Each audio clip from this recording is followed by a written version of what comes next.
So hi hello friends. तर चला मग मस्त की 15 ऑगस्ट आहे खाली, तर आता बघून आलो आम्ही 15 ऑगस्ट. छानपैकी मस्त झाला. आवाज खूप मस्त वातावरण वाटत होतं. आणि सकाळचं वातावरण खूप छान वाटतं ऐकायला, हे गाणी वगैरे असतात ते.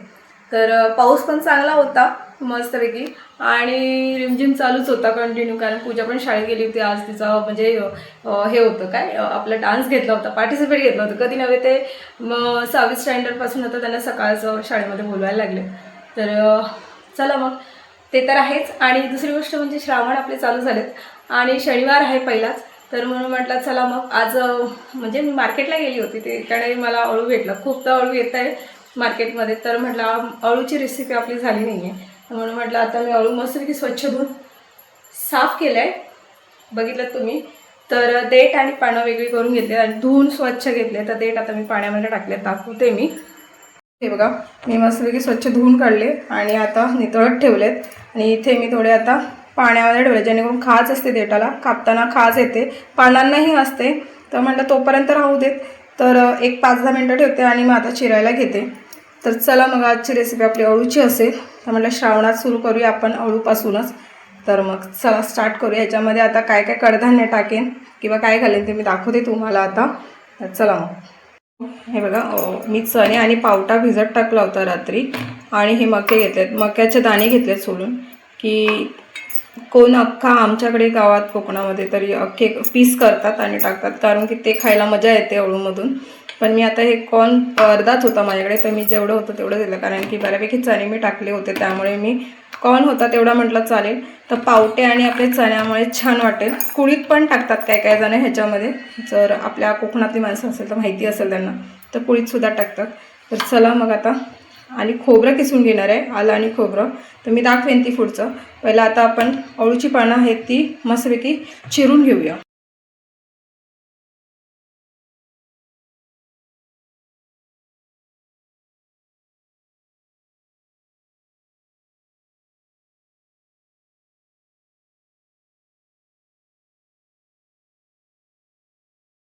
हो, हे बघा छानपैकी देठ आता मी कापून घेतलेत, जरा मोठेच ठेवलेत.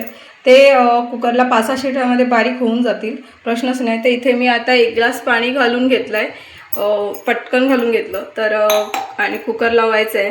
तर आता मी अळूची पानं बघा अशी जाड जाड कापली, तर ते काय प्रश्नच नाही, हे बारीक होऊन जाईल. तर जून असतील तर तुम्ही मिक्सरलाही फिरवू शकता. तर आणि कवळी पानं असतील तर ती आपल्या चमच्याच्या साह्याने पण आपण फिरून आपण नरम करू शकतो. पण मी हे मिक्सरला लावणार आहे, थोडं मेनून घेणार आहे, तर थोडं छान लागतं त्या पद्धतीमध्ये. तर मला हे आवडतात, तर तशा पद्धती मी करून लागेल. तर मग चला मग वेळ न करता पटापट करून घेऊयात. आता देठ घालून घेते. तर चला, थोडंसं मीठ घातलं आहे मी, बघताय तुम्ही वरच्यावर, एक अर्धा चमचा पण नाही आहे. आणि आता कुकर आपण लावून घेऊया, मस्तपैकी 5-6 शिट्ट्या करून घ्यायच्या. सो आता हाय फ्लेम करून घेऊ आणि मस्तपैकी 5-6 शिट्ट्या करून घेऊ. आणि हे जे आहे ते आपले वेगळे आपण बॉईल करून घेऊया, कारण त्यामध्ये मिक्स झाले तर मग काढायला कठीण पडतात, त्यामुळे. तर चला मग आता मी बॉईल करायला ठेवते चणे पण आणि पावटा आणि आपले मक्का. चला, आपलं वाटणाचं रेडी केलं आहे, थोडं खोबरं किसून घेतलं आहे. आणि कुकरच्या शिट्ट्या होत आहेत आपल्या, ती चौथी शिट्टी आहे. आणि तुम्ही आपले कडधान्य भिजत सॉरी उकडत ठेवले आहेत. मिरची 3 ते 4 घेतल्या आहेत, अर्धा इंच आला घेतलं आहे, आणि छोटंसं होतं पूर्णच घेतलं आहे ते, आणि खोबरं घेतलं आहे. तर हे आता पूर्ण आपण मिक्सरला लावून घेऊया. ह्याची एक ग्रेव्ही करायची, जेणेकरून थोडं थिकनेसपणा वाढतो अळूचं आणि टेस्टला खूप फरक पडतो. खरोखर तुम्ही करून बघा यावेळेस, कारण अळूचं प्रत्येकजण वेगवेगळ्या पद्धतीने करतं, कोण वाटण करून पण करतं, त्यामुळे पण मी आपलं कच्च्या खोबऱ्याचं करून दाखवणार आहे. तर ह्याची टेस्ट मला आवडते, यांच्या मम्मी करायचं त्या हिशोबाने मला आवडतं. अळूचा प्रकार कसाही आवडतो, मी कधीही खाऊ शकते, त्यामुळे. तर चला मग आता मिक्सरला लावून घेते. आपला कुकर झाला आहे, आता उघडून बघते. तर बऱ्यापैकी आलं आहे बघा, केवढा टोपर होता, केवढंसं झालं बघा ते. मग चला म्हटलं चला आत्ताच्या पुरती आपल्या जेवणापुरती पुरेल. आणि आपले कडधान्य पण मस्तपैकी बॉईल झाले बघताय तुम्ही. तर आता चटणी पण आहे. आता चला पहिले हे मिक्सरला लावून घेते मस्तपैकी, किंवा जास्त मेललं असेल तर मग मी हाताने पण हे करून घेईन. तर मग चला मग आता दाखवते मी. सो मला वाटत नाही मिक्सरची काय गरज आहे. हे बघा, मेनला तर व्यवस्थित मेनलं आहे आता, कारण कवळं अळू होतं, त्यामुळे जून असेल तर कधी कधी मिक्सरला लावावं लागतं. तर हे आता व्यवस्थित जेवढं पाहिजे तेवढं घट्ट झालं आहे. तर चला मग आता फोडणीची तयारी पटकन करून घेते. एक साईडला माझा भात पण रेडी आहे, अळू आणि ह्याच्यासोबत मी पापड घेणार आहे, एक नंबर लागेल. सो चला तर मग आता तयारी करूया. आपले मस्तपैकी फोडणीची तयारी केली, मी दाखवते आता. हे अळू आहे आपलं, थोडं टोप मी धुवून घेतला, तो जो कुकर शिजवून घेतला होता त्याच्यामध्ये पाणी घालून मस्तपैकी धुवून घेतलं. इथे 2 ते 3 चमचे मी आपलं दही घेतलं आहे, मोठ्या डाऊलच्या हिशोबाने मी घेतलं आहे दही. तर दह्याने टेस्ट चांगली येते. जर आंबट घरचं असेल तर ते मस्तच वाटतं खाताना. तुम्ही करून बघा तर तुम्हाला कळेल अळू कशा पद्धतीने करायला. म्हणजे तुम्ही एकदा केलं तर सतत करत राहाल. दरवर्षी आपल्या पावसाळ्यामध्ये अळू ते करालच. आणि हे कडधान्य आपलं हे वाटण आहे. आता चला मग पटापट करून घेऊया. आणि लसूण मी फोडणीला कापून घेतले, तर कुकर मस्तपैकी अगोदर हात धुवून ठेवला आहे. तर मग चला मग जिरा घेतला आहे, फोडणीला घालते, मस्तपैकी तडतडू दे. राई जिरं फोडणीचं आपलं घालून घेते. राई चांगली कडकडली की आपण मस्तपैकी हिंग घालू. लसूण चिरलेला फेकून घेतलं आहे, चिरलं पण आहे, घालून घेते ह्याच्यामध्ये. लसूण जेवढा जास्त असेल तेवढा प्रत्येक पदार्थाला चव तरी चांगली येते. पण चला मग आता हिंग घालून घेणार आहे, कारण हिंगाने थोडं टेस्ट चांगली येते. खरपूस होऊ दे लसूण आपली. जेवढी ब्राऊन होईल लसूण तेवढी फोडणी चांगली वाटते. थोडं म्हणतात ना.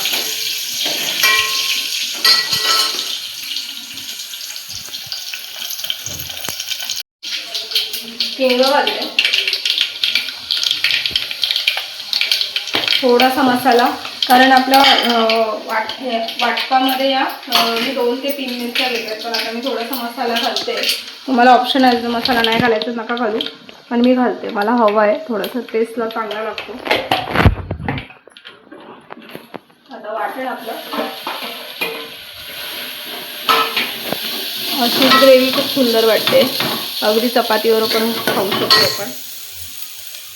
तर आपला अळू आता जास्त काही खोबऱ्याला भाजत राहायची गरज नाही, झटकन होऊन जातं. तर आता चला मग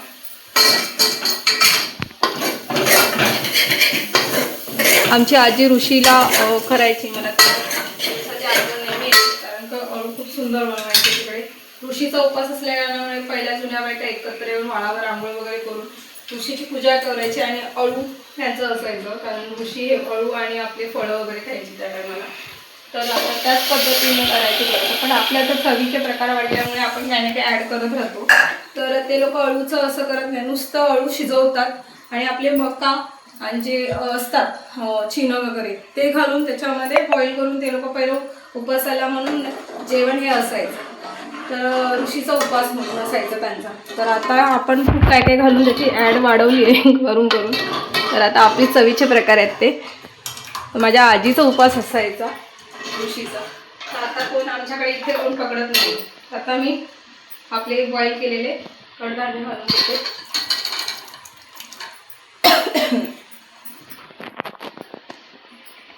सो दही पण आहे. दही याच्यासाठी आहे की क्रीमी टेक्स्चर येतं चांगल्यापैकी. आणि दही थोडं आंबट आहे, मी आंबटच केलं होतं कारण मला अळूबरोबर थोडं दही आंबटच हवं होतं, म्हणून जेवढं दही आंबट असेल तेवढं ग्रेव्हीला चांगलं त्या. सो जेवण तर झालं आहे मस्तपैकी अळूचं. तर आता जेवायला बसले. तर दाखवते तुम्हाला. काय श्री अळूची आहे, त्याला काय नवीन आहे तेच, तर त्याने कधी चाखली नाही होती, पण मी खाते. तुझ्या बसले जेवायला. अर्धं जेवण तिचं झालं आहे, तर मी आता जेवण बघते आता कसं झालं आहे ते. तिखट तर नाही झालं आहे, जास्त असणार, आणि बघते. तर अळू आणि भात मस्तच कॉम्बिनेशन आहे.